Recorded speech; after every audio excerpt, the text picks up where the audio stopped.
అందరికీ నమస్కారం. మంచితనం ఎక్కువైతే జీవితంలో కలిగే 5 అనర్థాలు.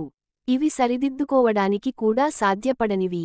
కానీ నిజం ఏంటంటే, మీ మంచితనానికి హద్దులు లేకపోతే, అదే మంచితనం కొన్ని రోజుల తరువాత మీ బలహీనతగా మారిపోతుంది. మీ విలువ తగ్గిపోతుంది.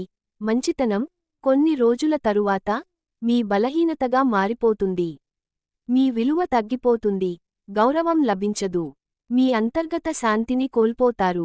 పూర్తిగా తెలుసుకోండి. మీరు ఎప్పుడైనా ఆలోచించారా, మనం ఎదుటివారికి ఎంత మంచిగా, సహాయపడే మనసుతో ఉన్నా, మనల్ని అంత తక్కువగా ఎందుకు చూస్తున్నారు అని? ఇది కొంతమందికి వినడానికి తప్పులాగా అనిపించవచ్చు. చిన్నప్పటి నుంచి మనం నేర్చుకున్నది ఏమిటంటే, మంచిగా ఉండాలి, ప్రతి ఒక్కరికి సహాయం చేయాలి, ఎప్పుడైనా వారికి అందుబాటులో ఉండాలి అని. మన మంచితనాన్ని బలంగా ఎలా మార్చుకోవాలి?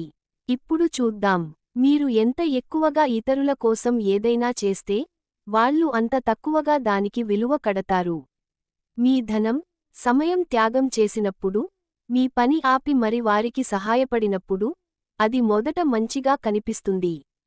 కానీ ఆ తర్వాత అది వాళ్లకు అలవాటుగా మారుతుంది. ఎలాగో మనం ఈ వీడియోలో పూర్తి వివరంగా తెలుసుకుందాం. ముందుగా అందరూ ఈ వీడియోకి లైక్ చేసి, మన ఛానల్ని సపోర్ట్ చేయండి. అలానే జై శ్రీరామ్ అని కామెంట్ చేయండి. ఎక్కువ మంచితనం కూడా కష్టాలు తెచ్చిపెడుతుంది. అందుబాటులో ఉన్నవాడిని ఎవ్వరూ పెద్దగా గౌరవించరు. నీవు ఎప్పుడూ అందుబాటులో ఉండేవాడివైతే, వాళ్ళు నిన్ను సీరియస్గా తీసుకోరు.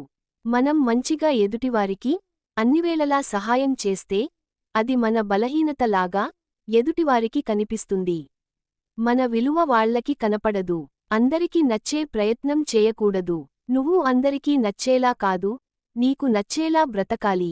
ఎదుటివారి కోసం ఎప్పుడూ నటించకు. ప్రతిసారి నువ్వు అందరికీ నచ్చేలా ప్రయత్నం చేస్తే, ఇతను ఏదో లాభం కోసం ఇలా నటిస్తున్నాడు అని అందరూ అనుకుంటారు. నీ మంచితనాన్ని వాళ్ళు లోకువ చేస్తారు.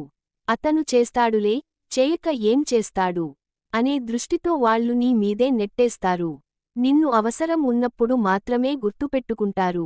నీ మంచితనం బలంగా ఉండాలి, నీ బలహీనతగా కాదు. మనం సహాయం చేయాలి కానీ, మనశ్శాంతిని, మన విలువను తక్కువ చేస్తూ సహాయం చేయకూడదు. నో చెప్పే ధైర్యం నేర్చుకో. ప్రతిసారి ఎందుకు ఎస్ చెప్పాలి? దానివల్ల నీకు వచ్చే లాభం ఏమిటి? వాళ్ల పని వాళ్ళు చేసుకోగలరు. ఈ సమయాన్ని ఎందుకు వృధా చేసుకుంటున్నావు? నీకు ఇబ్బందిగా అనిపించినప్పుడు ఖచ్చితంగా నువ్వు చెప్పు. మాట పోతుంది అని ఆలోచిస్తే, జీవితాంతం వారికి బానిసలా బతకాలి. ఎవరికి నీ శక్తిని ఇవ్వాలో జాగ్రత్తగా నిర్ణయించు. ఎవరు నీ విలువను గుర్తించి నీకు సహాయపడతారు, వారికే సహాయం చెయ్యి. మిగతావాళ్లను పట్టించుకోకు. నీ మనసుకు ఎక్కువ విలువ ఇవ్వు. మన మానసిక ఆనందమే అసలైన సంపద. అది పోగొట్టుకునేంత మంచితనం చాలా ప్రమాదకరం. గుర్తుపెట్టుకో, అతిమంచితనం చెడుతో సమానం. ఈ వీడియో నచ్చితే లైక్ చేసి, ఛానల్ని సబ్స్క్రైబ్ చేసుకోండి.